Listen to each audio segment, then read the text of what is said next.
Zimbabweans punch way above their weight class, primarily because we're resilient people. History is at play. It's the dominant factor of where Zimbabwe is. We're carrying through a particular trauma. How did Zimbabwe get into hyperinflation? Bulawayo was one of the first cities to have full lights, electricity, before London.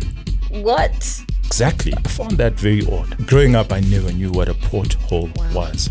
If you have an Ian Smith, to get rid of an Ian Smith, you're getting a guy who's a revolutionary, somebody like Mugabe. Era of revolutionaries, you don't talk about economics. That's not the main goal. Why I'm giving you that context is that it was inevitable. Ian Smith and his regime then begates somebody who has to be very tough to respond to that type of colonialism.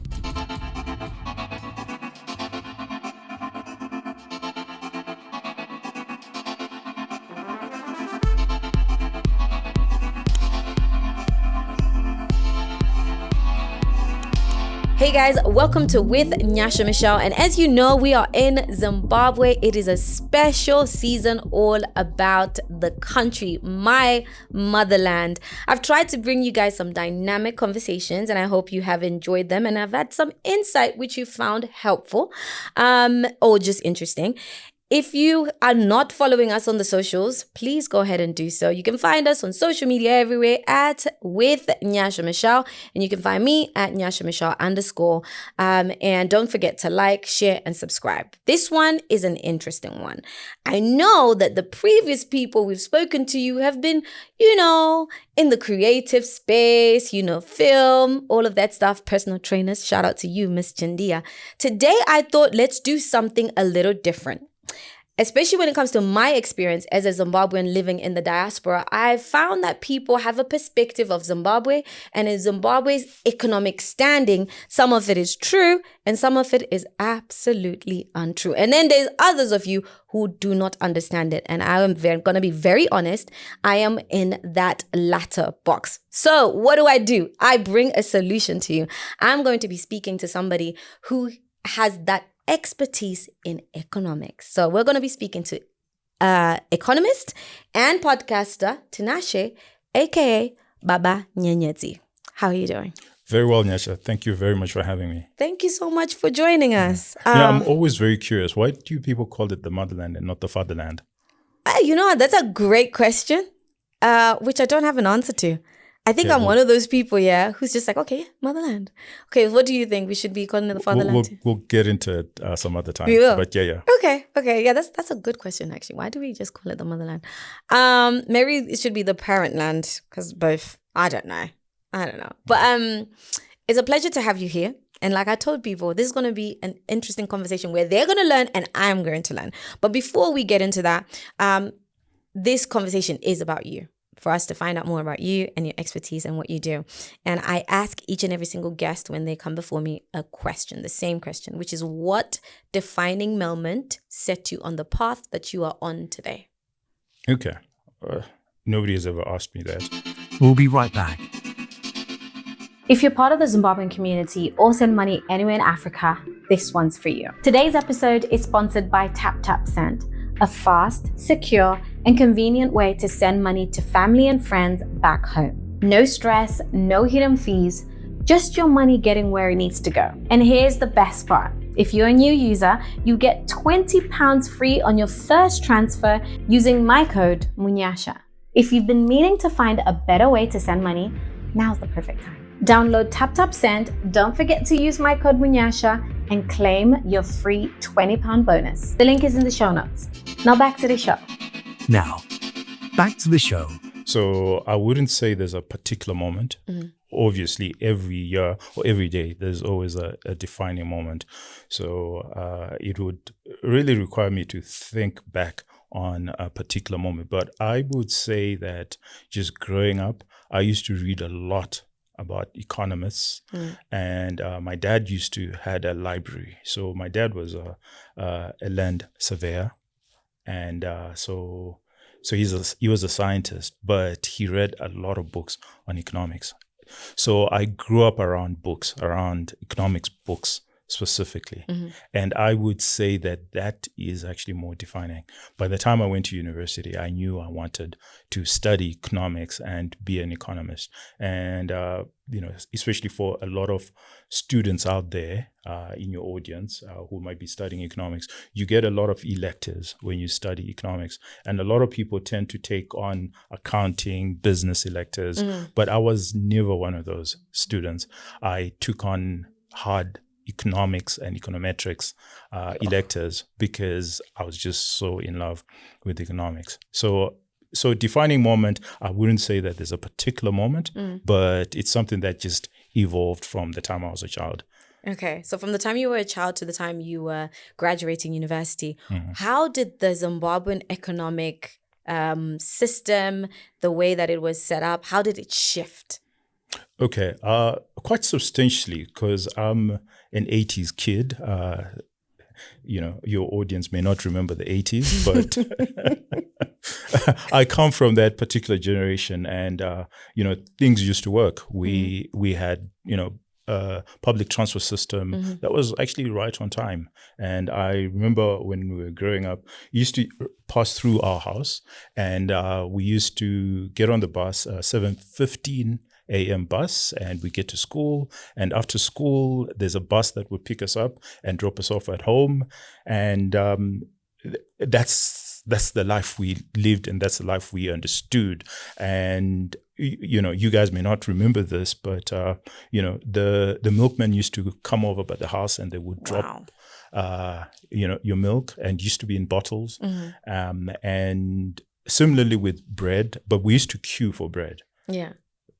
There was already a shortage of bread. The things that I hated the most were these ETs. We used to call them ETs, emergency taxis. And it was a Peugeot 404. And we used to sit at the back. That's the thing, as far as public transport, that I hated in the 80s.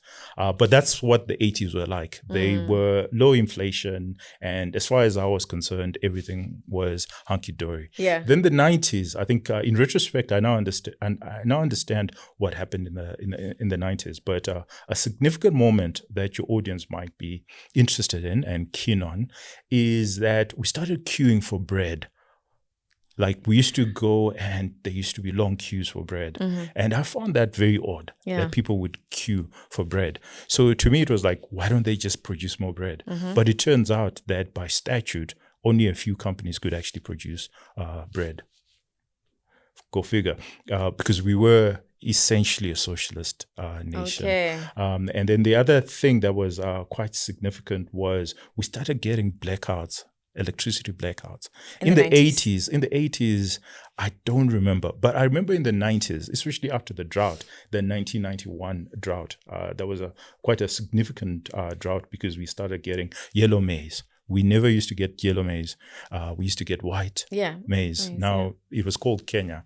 And it's not that it was coming from Kenya. No, it was docked in Kenya. It was Brazilian maize that would dock in Kenya and then make its way to Zimbabwe. So that's why it was called Kenya. And that actually started in the 90s. So that was interesting because it was like, this is unusual. And then the other thing that happened was we started hearing, then the finance minister was Bernard Chidzero, started talking about, the Economic Structural Adjustment Program, ESAP, and I remember I was still in primary school, but these were things that at dinner table at home, I would hear my parents and, their friends talking about these things and discuss these things. And my dad was a bureaucrat in the government. So he would start talking about these issues, how they're actually affecting government. And I was young, but I remember my father used to debate quite a bit with his friends. And I would sit around and just listen to their debates. And I used to wonder, which side of the ledger I sat. But clearly, so if I were to say what happened is in the 80s, I remember lots and lots of parties, going to my parents' parties. And then in the 90s, I remember lots and lots of dinner parties where heavy discussions were taking place. That's what I remember. And I would say that's what significantly changed because in retrospect, I now understand that the economy was now strained. Interest rates were high, and it was now becoming very difficult. So another defining moment is, porthole. Growing up, I never knew what a porthole was. If I think of Zimbabwean roads now, Exactly. that's a privilege. Exactly. It's like my kids know what a porthole is. But we grew up where that word never existed in our lexicon. We never used that word. But I remember, I think later on, that's when I then remember that, okay, that's why that word became popular. My dad used to build roads and dams.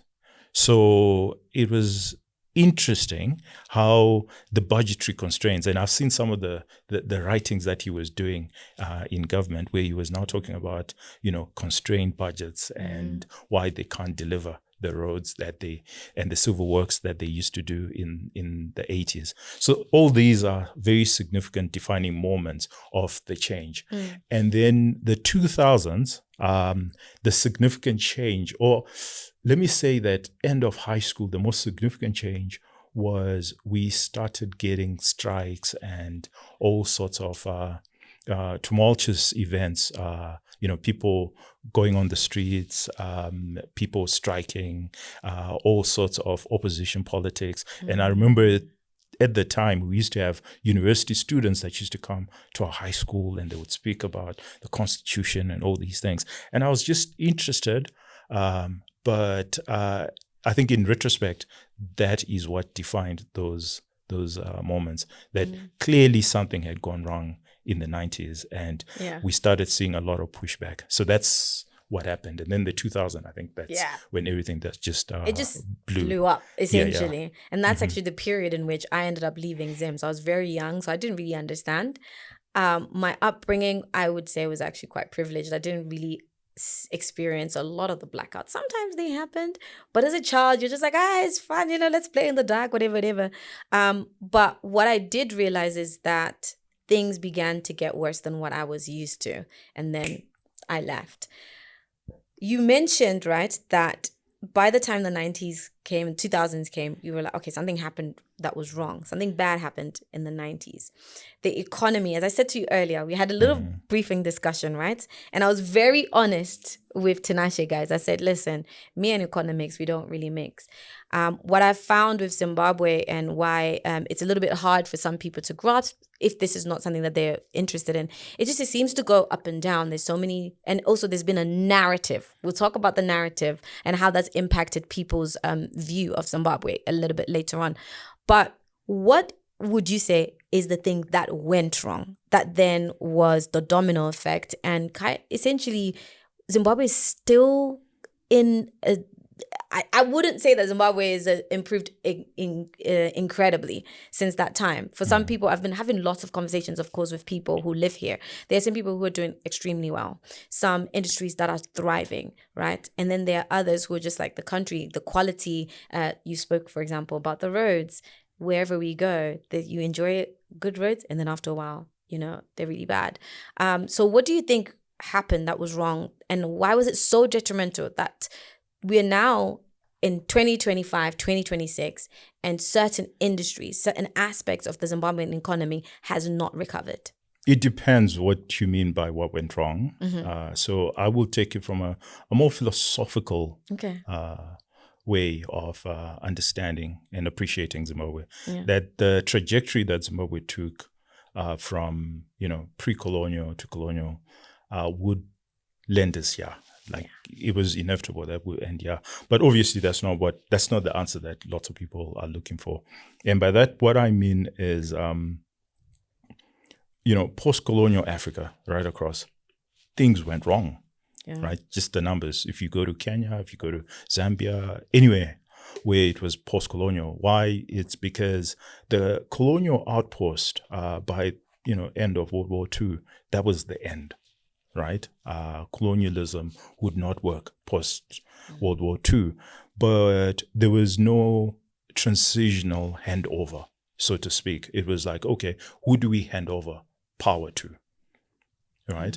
And, some were lucky that the power was handed over to people who were, understood leadership or had the genes or the DNA, or they were just the sort of societies that it was just okay for them. So I'm talking about even ethnic strife, that it was the same ethnic composition, then it would be easier. That transition would be easier than when, pre-colonial, these ethnic groups lived separate lives, but because of colonialism, they were all bundled together in a particular in situ. And then 50 years later, the British then decide, well, we're done. Yeah. So they pick up and go. And then what happens? Who takes over? Right? Like that question in itself is a question that, 40 years later is still trying to be answered. A good case study is Rwanda. Like that in itself led to a tumultuous period in their trajectory, primarily because somebody just picked up their bags and left, and there was no way of reconciling. So Zimbabwe is also unique in the sense that when the British decided to pick up their bags and leave, the settlers, the Rhodesians, decided, well, we're not going to have it. We're going to have our UDI, Unilateral Declaration of Independence. And that was November 11, 1965. So they decided, no, we will rule this country. You guys don't want it, but we will rule. So what then happened is you then had a settler regime, right? That was now in a fight with the indigenous people of Zimbabwe. And then that lasted for about 15 years until there was a settlement, the Lancaster House settlement, right? So what I'm trying to say is in 1965, for example, so pre-1965 in the 1950s, we had a confederation. I don't know if you remember this or in your history, that Zimbabwe, Zambia, and Malawi were in a confederate, and the head office was actually in Zimbabwe. The government was actually in Zimbabwe. Right? And Nyasaland, Malawi was Nyasaland, and then northern Rhodesia was Zambia, and then southern Rhodesia was Zimbabwe. And then you had that with under Gafu Todd as one, and Gafu Todd was a New Zealander, which is very important because he was a liberal guy who came and started Dadai Mission, and which was a liberal school and really pushed excellence. So what happened around that time and what was happening in South Africa around that time, and bear in mind, I'm giving you this history so that you understand that by the time you get to 2000, this is the problem. The problem is historical. It's historical. So what happened is you tend to hear about Bantu education in 1948 in South Africa.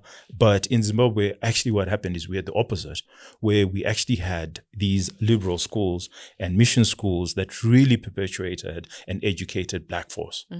And what then happened in the 1950s, because of the Confederate, is that the economy actually grew. That is what made Zimbabwe, was in the 50s, where the industries that you talk about, they were not in 1890, but it was actually post the World War II, and it was a liberal New Zealander who came to Zimbabwe and was in the education system who really pushed education, So another subsequent, I'm sure you've seen this wherever you go and people say, Zimbabweans are educated, they love education. But it's really because of what happened in the 1950s that our grandparents were now in mission schools and they could get a good education and it was being pushed by the liberal government. But what should have happened is we should have had a Gafu Todd government, which then hands over to a Black majority rule, like what happened across Africa in the 1960s. But unfortunately, that didn't happen. You then had a settler regime that was more racist, right?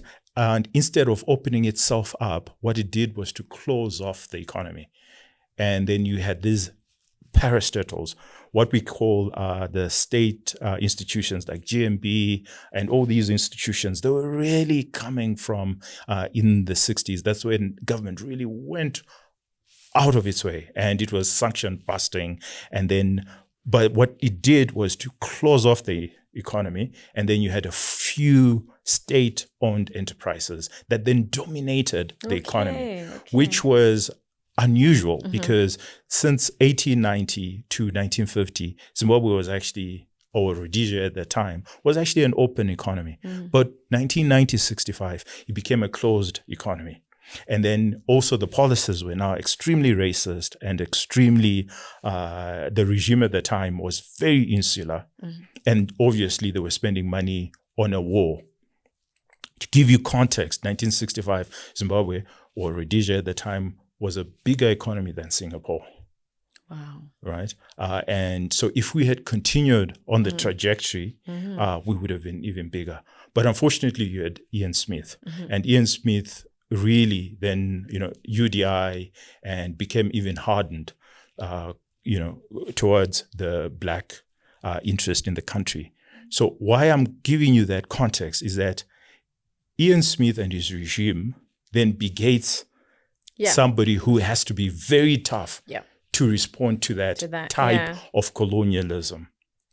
And unfortunately, those people who are capable of toppling an Ian Smith regime are not necessarily the sort of people who care about economics. Okay. So when you then have a regime in 1980, most of them are socialist, because China and Russia were the people that really funded the war. Yeah. So, and they're not necessarily the best as far as running an economy is concerned, right? So it becomes, what's the problem? The problem was more ideological. And the ideology of the 1960s was not, because Zimbabwe was actually, Rhodesia at the time was a very liberal country up until Ian Smith. If you didn't have Ian Smith, then I think that liberalism would have continued post 1980. You didn't need people who could fight a war. But unfortunately, between 1965 to 1980, the people or the skill set that was needed were people who could go into the bush and who could fight a war, not necessarily the economic skill, right? So 1980 happens. The people that are running are revolutionaries, because that's the nature of fighting a war, is all the spoils go to the victor, to the victor, the spoils. Yeah. But who's the victor? The victor is not a guy who was in school, who was high IQ, who was all these other things that you can think of. The victor was maybe high IQ, but was a military genius. But what about those who would say, because the person who took over initially as prime minister was Robert Mugabe in 1980.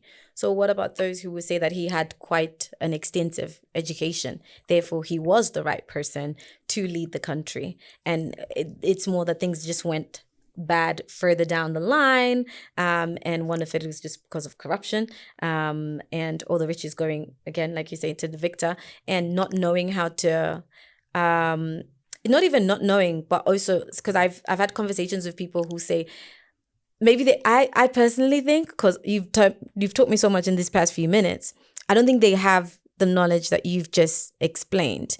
What people see and where they believe that Zimbabwe went wrong is when Mugabe then said to the British, y'all should get out because you've not essentially adhered to the agreement that we signed. And then, of course, the sanctions, and then the media rhetoric about Zimbabwe and how it then turned everything against the country. What's your response to all of that? Okay, Nyasha, my view is by the time in 1997 and 2000, and Mugabe, famously says, Blair, keep your England and I'll keep my Zimbabwe.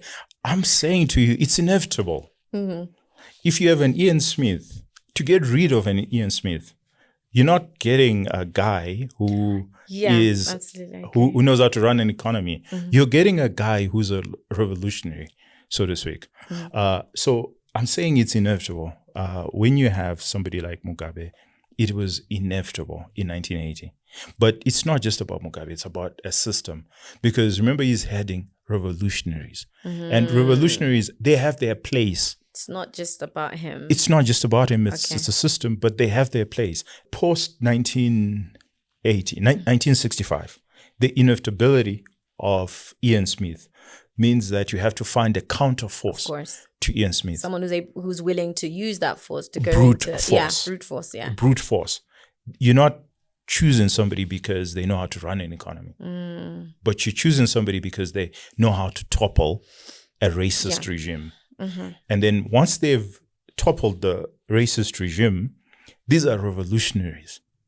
And kudos to them, right? Because they managed to give us our independence. Yeah. It's a long stretch to ask them to run an economy well. And unfortunately, that's the period we're in, because that's our history. And unfortunately, we look at history, if you look at history as a movie and you look at this period, and unfortunately, we happen to be alive this particular epoch, is we'll say, this thing is moving very slowly. This movie is very slow. But in the context of history of Zimbabwe, which is over 1,000 years, this is nothing. So this era will be known as the era of the revolutionaries. And the era of revolutionaries, you don't talk about economics. It's not necessarily the thing that's on top of there. That's not the main goal. That's why when they talk about land and they talk about fast-track land reform, they're not talking about economics. They're not talking about production. They're just saying that it's ours. This is the reason why we fought the war, and they want the land. And you have to contextualize that, well, you had the British who just left, who just picked up their bags and they just left. And then you had a settler regime that had 15 years that was fighting a war. There was not much production during that Ian Smith era. They were in rearmament. I started with bread shortages. Yeah. Well, you can trace that back to 1965 because you had a state that was redirecting resources towards an army and rearmament rather than to laws and economics. So in what context then did Zimbabwe used to be known as the breadbasket of Africa? It was an aspiration. It was an aspiration? Yeah, it was aspirational? It was aspirational. It's just that, no, it wasn't a Oh. reality. The reality is in the 1980s, we were more productive than the rest of Africa in terms of just our maize production. Not that we actually produced a lot, just that we're more productive. Yeah. And then SADC, if you grew up in the 80s, I was in primary school during the 80s, they would say, which country and what are they known for? And Zimbabwe was known for agriculture. And what was also very significant, not necessarily the Ian Smith government, but the government before that, the Rhodesian government before that, is that they had made a concerted effort to build dams. So per capita, Zimbabwe had the highest number of dams in the world because we are actually a predominantly dry area. So I want to make the distinction between Cecil Rhodes, for example, in 1980, that when he colonized Zimbabwe, his mission was economics. It was production. And, your audience may know not this, but Bulawayo was one of the first cities to have a full, lights, electricity before London. What? Exactly. I definitely didn't know the railway system in Zimbabwe in Rhodesia at the time was world class. This I've heard. Right. Yeah. And this was 1980. Because remember that was 1890. 1890, when that happened, there was a lot that was happening internationally, which was railway and electricity. So we were getting the best technology, the first technology in Rhodesia at the time. So I want to make the distinction between Cecil Rhodes, it was still colonialism, but his idea was production. Cape to Cairo was really a productive enterprise, which is very different from Ian Smith and his coterie of racist regime, which was still colonialism, but his was to shut out the black people and also to shut out the economy. Okay. Right. All right. So there's a distinction there. Yeah. But that history is very important because when you get to 2000, you must understand if the revolutionary are still in power. And remember when they fought the war, they were teenagers. They're going to be around for a very long time. And their thrust, for better or worse, it will be about independence. That's the big thing for them. It's how do we ensure that Zimbabwe remains an independent country in black hands? Okay. And here I'm just making an economic analysis. I'm not necessarily opining what I think, but I'm just saying that to your audience, they need to give that historical context. It's very, very important. Yeah. We'll be right back. Do you want to know what it's like to live in a Velda Estates gated community? Well, imagine this.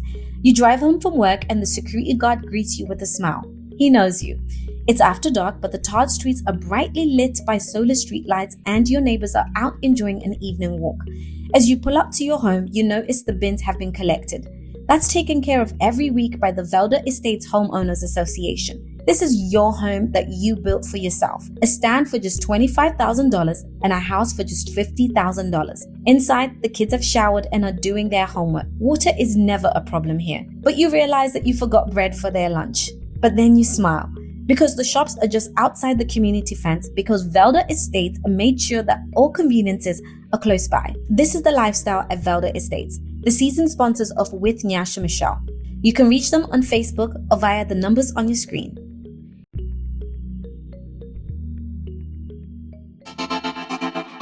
Now, back to the show. Yeah. And I've never understood the Zimbabwean economy in that context at all. So thank you very much. And when you were talking, I was just thinking about so many different things and I had a lot of different questions in my mind. And one of them is some arguments that I've heard.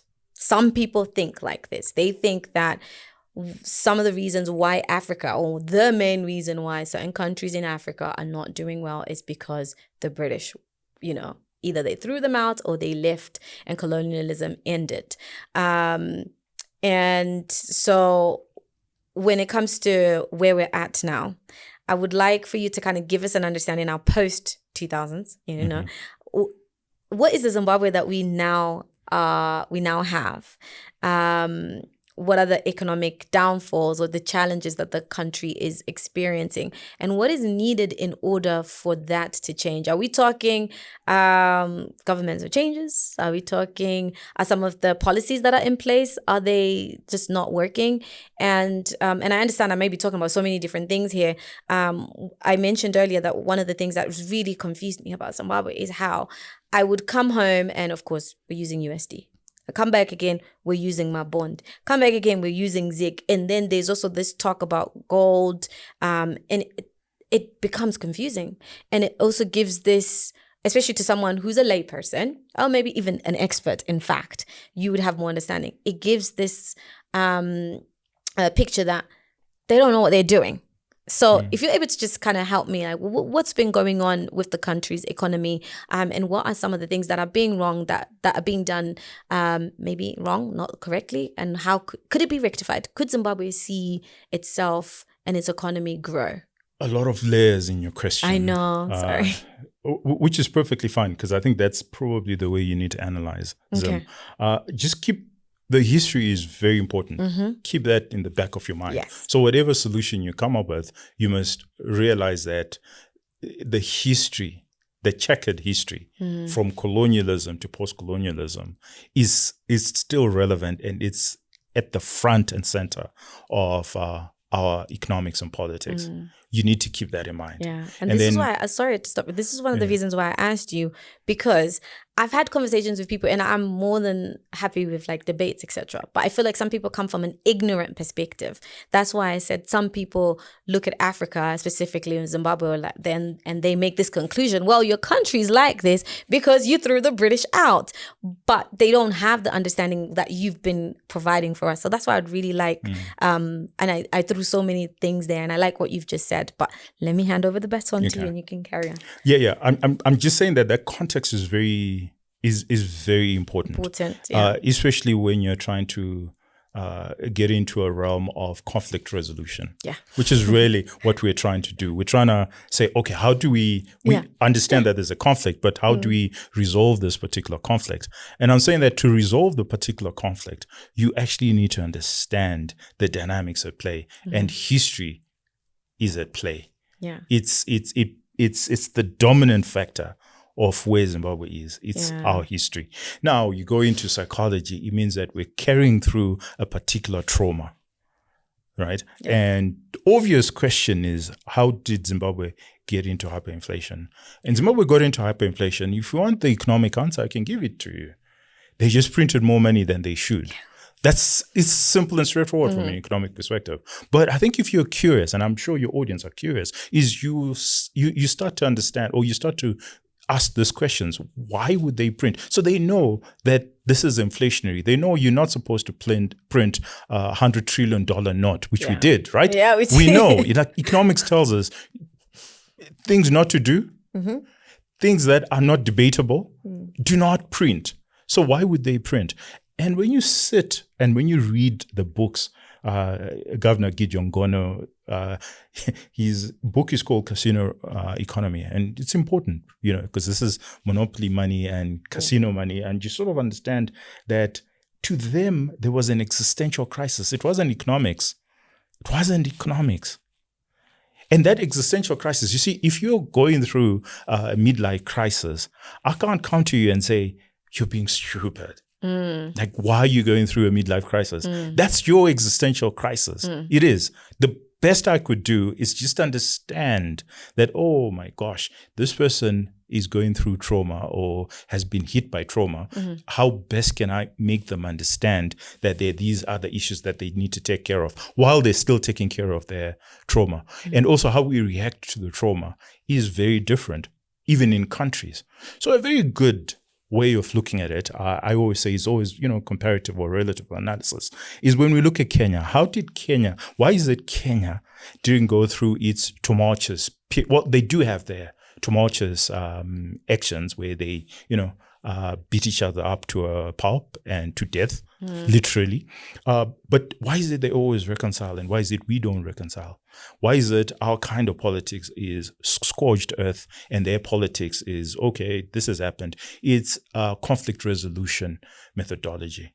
So the conflict resolution methodology, when you look at Zimbabwe and its idiosyncratic history, is that we have never been those people who resolve conflict.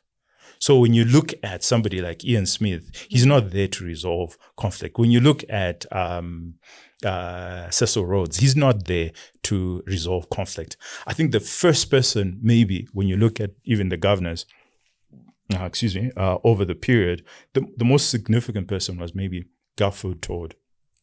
And because he was an outsider. Okay. That he could see potentially a society where black and white could live together. But unfortunately, his government was cut short. That's the unfortunate thing. So I would say that when you look at our problems and the problems that we're going through, especially the hyperinflationary years between 2000 and up to 2020, we've had bouts of hyperinflation. As recent as 5 years ago, we had hyperinflation. It's a result of our checkered history. It's the same thing that happens in the DRC. Let me ask you then, sorry to cut you, but I just keep thinking one-party politics. But what does the democratic system or the lack thereof in this country have to do with the economics of this country as well? Again, that's a multifaceted question. And the way I would look at it is, let's first look at democracy and what democracy is. Democracy is not just about elections. But unfortunately in Africa, again, because of where we are, it's like 90% elections. It's very possible that we may not, or we may have elections, but we're still a democratic nation. So to me, what's important are the things that you build around democracy and not just elections. In fact, what I would like to see is people, move away from just electioneering and realize that it's about rule of law. For example, rule of contracts. For example, it's that simple and straightforward. And if you don't have rule of law, then what use are elections? Like, I would spend a lot more time on rule of law. I would spend a lot more time on freedoms, on liberties, on human rights issues than I would with elections. But unfortunately, what happened is, if you remember what I said about the British when they left, right across Africa, they left and they handed over power to one-party states, right? And right across Africa, we didn't have elections until 1990. So you can't say after 30 years, oh, we should be a fully democratic nation and we should be, having elections like the UK or America, where they've been having elections for over 200 years. It's just, we're not yet there. Then where does this democracy step in? I totally No, agree it's with very you. important. And I'm not saying that elections are not important. I'm saying elections are important, but it's just one pillar. It's just one pillar. There are many pillars around democracy that we need to ensure. Absolutely. We need to have, again, I didn't talk about this, but institutions. We need to have very strong, independent institutions. We need to have very strong parliament. We need to have a very strong judiciary system. We need to have very strong, bureaucratic institutions in our country. That we spend so much time on elections and we forget about the governance system and the governance system around democracy, which I believe in. I'm not saying that I don't believe in elections. I actually believe in elections, but I think that you need it's an entire coterie of things that you need to have in place, and you need to work hard towards those institutions, rule of law, and freedom and liberty. Because I'm a libertarian, and I believe that if you want to see economic growth, you need to give people the right to choose. Freedom is very important, especially when we get to economics. But I am not naive. And I suppose that's what I'm trying to say to your audience. Don't be naive. You can't ask revolutionaries to start thinking about the free markets. They're not trained that way. Their trauma does not recognize that. They're not like that. It's literally impossible. And the reason why we have a podcast and what we're trying to do is not for this current generation, not even my generation. Really? What we're doing is it's for posterity and to allow my kids, because remember, I'm a product of the debates that were happening in my house. So we're just podcasting and broadcasting these debates so that our kids can learn, so that they don't have to reinvent the wheel. That at the appropriate time, when there's a confluence of history, psychology, and economics, that actually people will say, but these are not new ideas.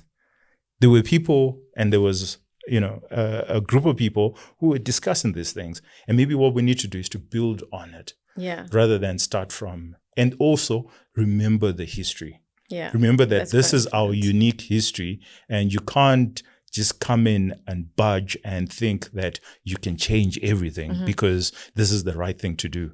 Leadership requires you to actually understand that history intimately, not just something that you just, you read, but you need to intimately understand that history and intimately understand that it is still influential in just how things are run in Zimbabwe. Yeah. But notwithstanding the tumultuous history, the Zimbabwean economy from 1890, or even before that, even the pre-colonial, has always been one that is extremely innovative, notwithstanding its checkered history. Okay. Right? So notwithstanding any of that, we've managed to survive beyond just what is happening. I mean, a very curious thing. We just had an interview with the PEMSEC of the Ministry of Finance, George Guamatanga, and he sort of said, I sort of asked him, the question around, we know that economies grow from, capital formation. This is, capital, people investing their money in the economy. And where is that coming from? Because we certainly know that government is not putting in money towards capital formation. And he admitted, and I will agree with him, that a lot of the development that actually happens in Zimbabwe is private citizens. So it's private citizens, it's the diaspora that is pouring in close to $3 billion US, which is essentially their savings, and they're putting in a house or whatever that they're doing. And similarly with private business people, they're just getting on with it, which is a positive of our history. The positive of our history, never mind it's checkered, is that we are extremely resilient. So the sort of Zimbabwean, whether you're in the UK or in America, wherever they are, they're extremely resilient individuals. But to understand that resilience, again, you have to understand the history that because everything that was happening, we've had to survive. So how do we survive? We become extremely hardened and resilient. So this economy, the economic activity is happening in spite of everything else, the chaos. And we sort of make sense of the chaos and we sort of understand the chaos from that perspective, and we still just get on. And there are other countries like that, actually. There are other countries that share a similar history. And I would say DRC is one where the economy still grows despite, the fights and like real fights, like they shoot each other. People are still dying in the DRC.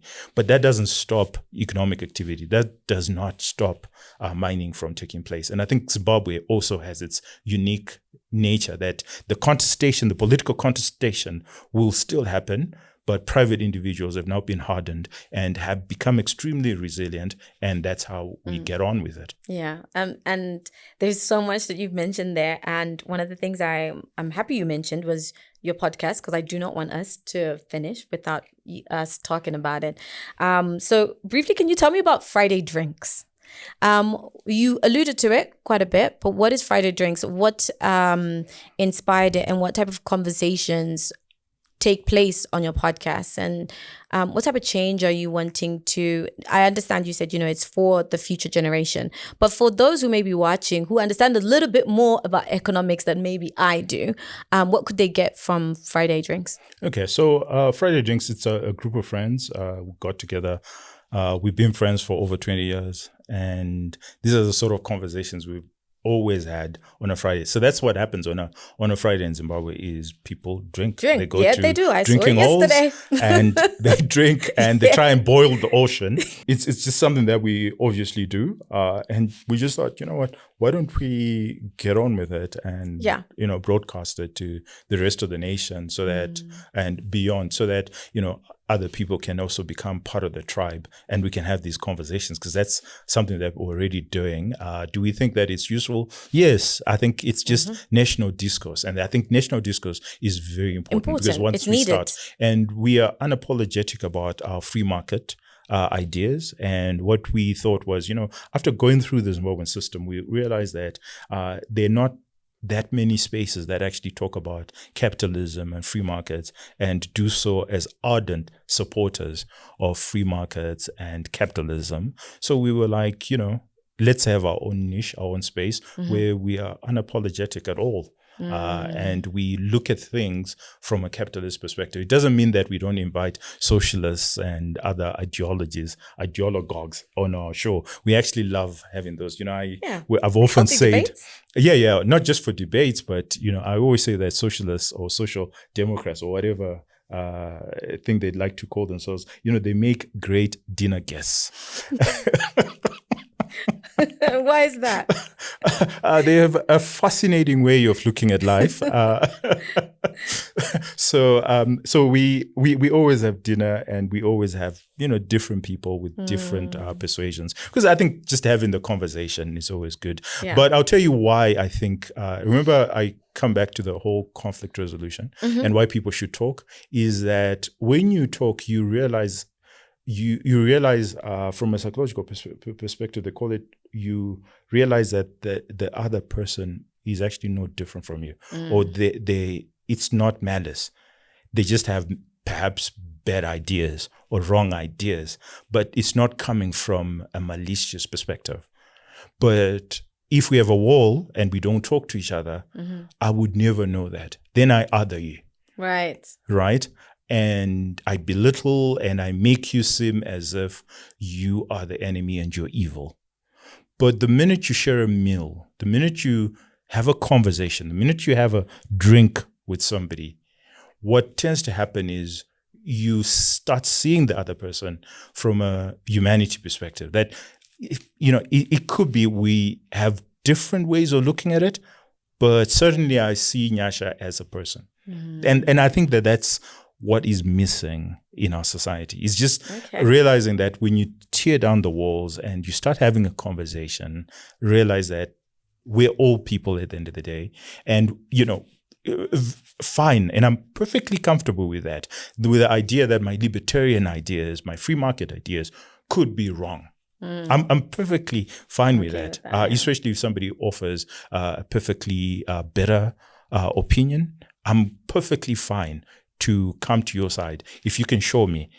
But, so far, nobody has succeeded. Okay. But the point I'm trying to make is once you start talking to the other person, you realize that actually they're not malicious. They're not evil.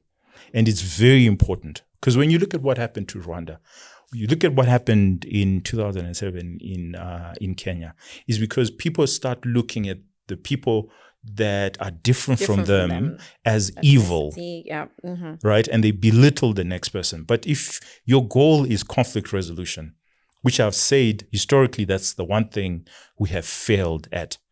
When you look at Lancaster House deal, it was essentially done by the British. It was not done on Zimbabwean soil.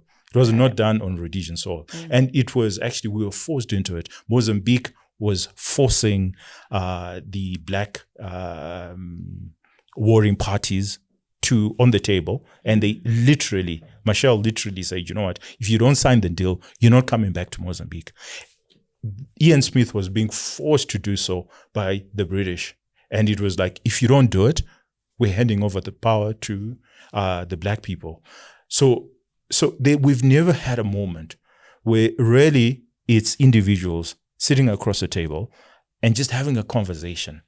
Yeah. And what I find very interesting, and that's why we call it Friday drinks, because it turns out that socialists love good whiskey.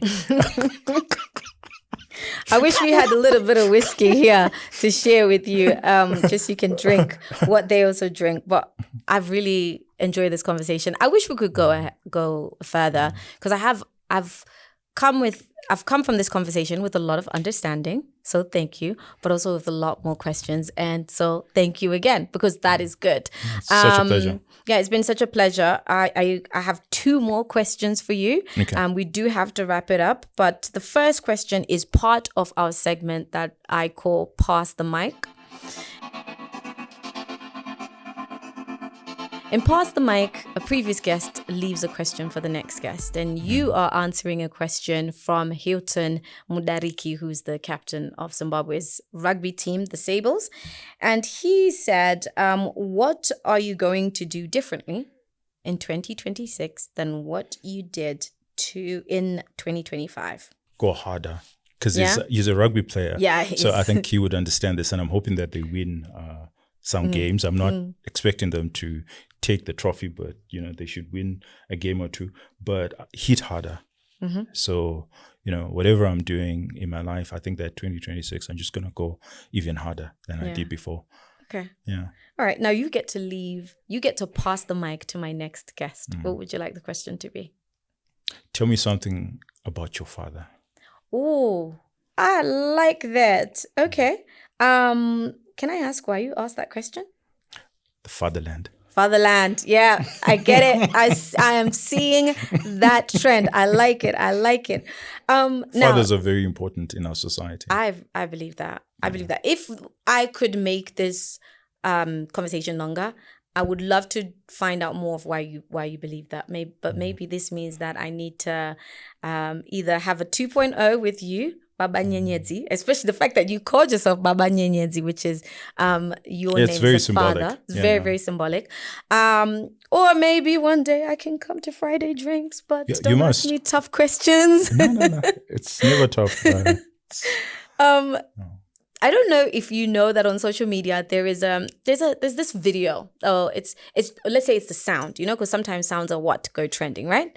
And it's when someone says it's giving Zimbabwe, right? One of the reasons why I wanted to do this podcast was to come and have conversations with people like yourselves who are entrenched in the community, entrenched in the society, and really from your own words and your perspective, tell my listeners, the audiences, what you believe Zimbabwe is. So really retaking that narrative, right? Because some of those videos were negative. So your It's Giving Zimbabwe question is, I've actually decided to make it a little bit more about the economy. Okay. So What is one positive thing? If you do want to make it more than one, that's totally fine. But what is one positive thing that you have seen take place within the Zimbabwean economy? Oh, it's about the people. Very resilient people. Never die attitude.